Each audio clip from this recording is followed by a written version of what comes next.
Trump wants to abolish birthright citizenship. Can he do so? President-elect Donald Trump has revived talk of abolishing birthright citizenship, the guarantee rooted in common law and enshrined in the Constitution for more than 150 years, that anyone born in the United States is automatically an American citizen. "We're going to have to get it changed," Mr. Trump said in a televised interview on Sunday. "We'll maybe have to go back to the people, but we have to end it," he said. Trump was vague in the interview about how he intended to proceed once he takes office. He raised the issue during his first term in office, but did not take significant action then. And here's what we need to know about birthright citizenship and whether the president can put an end to it. Does the Constitution guarantee birthright citizenship?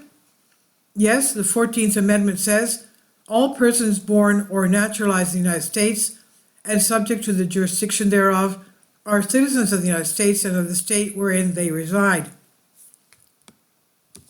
The part about jurisdiction creates a very narrow exception that today essentially applies only to the children of accredited foreign diplomats. Other than that, the citizenship or immigration status of a person's parents has not been held to have any effect on this right. The term birthright citizenship can also refer to another way a person can be born an American citizen by having a citizen parent. This source of citizenship created by federal law rather than directly by the Constitution has not generally figured in the debate over immigration policy, but comes up sometimes in presidential elections. Can the president abolish it by himself? No, the president cannot amend the Constitution, and an executive order attempting to end or restrict the right would almost certainly be challenged in court as a violation of the 14th Amendment.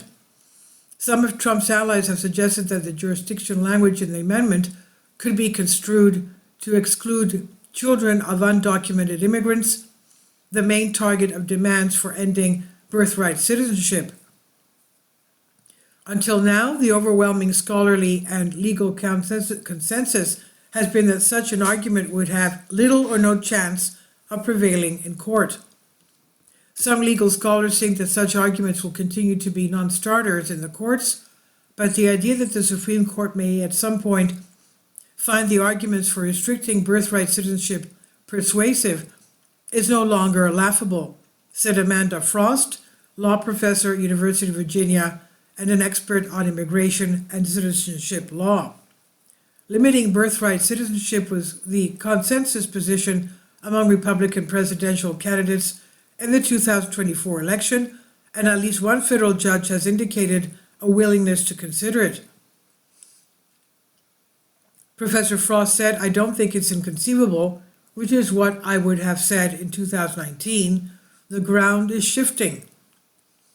Do other countries have the same policy? Yes, 33 countries and 2 territories, nearly all in the Western Hemisphere, including Mexico and Canada, have unrestricted birthright citizenship similar to that of the United States, according to a tally by the World Population Review. Another 40 have restricted versions of the right that may apply, for example, only to children of legal residents or of parents born in the country, or that exclude refugees.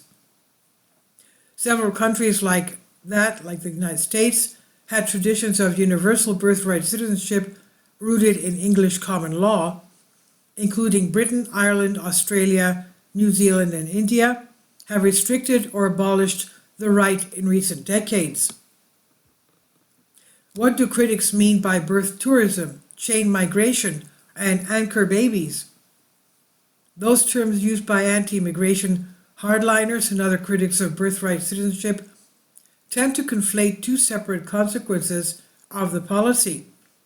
Each year, thousands of pregnant women from other countries enter the United States on a valid visa, give birth to children who automatically gain American citizenship, and then take the babies back home or to a third country.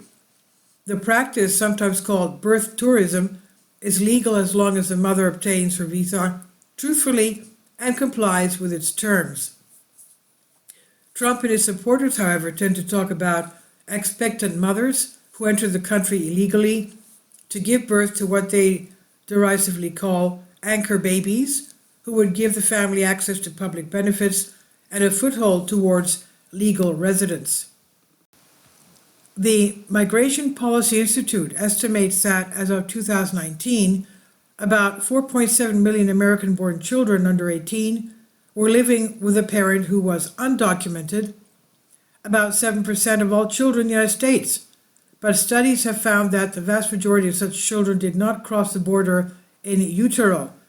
The Pew Research Center estimates in 2022 that about 5 out of 6 U.S. children of unauthorized immigrants were born 2 years or more after their parents entered the United States. Whether reared in the U.S. or abroad, once American children of non-citizen parents reach the age of 21, they can sponsor family members for legal permanent residency, just as any other American citizen can, a practice derided by critics as chain migration. Sponsorship by relatives has featured prominently in the stories of tens of millions of immigrants to the United States over the past century. This is from New York Times on DNYUZ. Please leave your comments and thank you for your support. Please support my Patreon account. The daily posts are 5 videos daily, and they are totally different from what I have on my YouTube channel. Thank you so much for your support and that you find all my content so interesting. You'll find the Patreon account details in the description box below.